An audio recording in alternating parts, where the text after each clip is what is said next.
Has anyone ever asked you what's your most prized possession? I'll give you a second to think about it. Interesting, huh? What did your heart answer?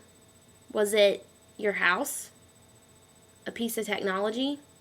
Maybe a wedding ring? I don't know. An heirloom for the family? I totally acknowledge that there's a lot of really great things in this world because God loves us and blesses us and wants us to be happy as we live in His light. But as we think about those things when they talk about most prized possessions, it really does make you think. And I would have to say that it's not my house because we're an Army family, and no offense, I can't get too attached to anything, and the house is just a house. As far as I'm concerned, it's a building. We do make memories, but I'm not that attached. It's great. I love technology, clearly, because 7 Days Time is an online ministry. But if my computer died tomorrow, I would probably freak out. I'm not going to lie, but I still know that God would provide. I love my wedding and engagement ring. I love it because it symbolizes a covenant of marriage. But if I dropped it down the sink tomorrow or lost it when I was running outside, yeah, I'd be pretty stressed out, but I know that it's easily replaceable. When it comes to things of this world, I have to say that my most prized possession is my 1,000 gift list. Now, I know we're just coming out of November, and a lot of folks on Facebook and social media were doing the Thankful November because it's the month of Thanksgiving, and each day they listed something they were thankful for. I think that's really, really cool. But today, I really want to challenge all of us to do that on a daily basis, year-round. I can guarantee you, friends, that doing this 1,000 gift list has literally changed my life.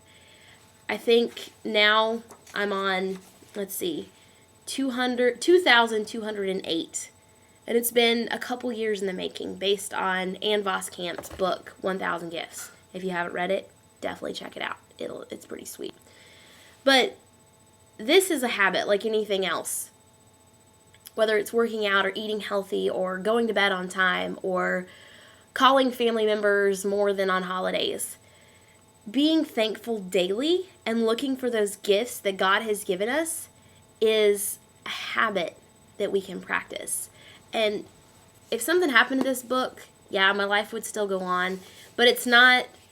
But I would be really upset because there's a lot of God in this journal. And I know that He would refresh my heart. But it's so cool to look back and say, oh, 576 leftover lasagna. Or flip over to 1,284 weekdays when the hubby can cook breakfast for me. That's a luxury in the Army. Maybe it's 1,528, praying for the enemy, praying for my enemies, and actually meaning it. That's a pretty big deal for me. Or, let's flip back in here a little bit farther.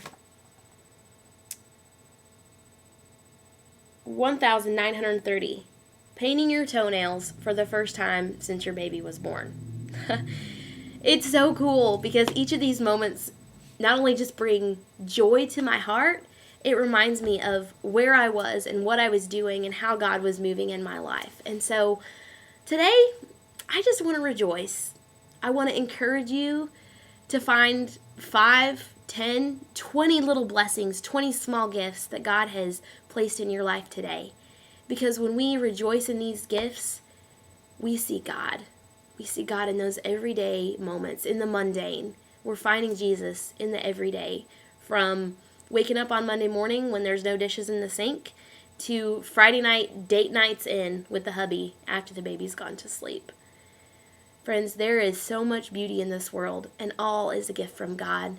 So I challenge you to really open your eyes and see what He's doing in your life, because when you see those blessings, that's when you see God.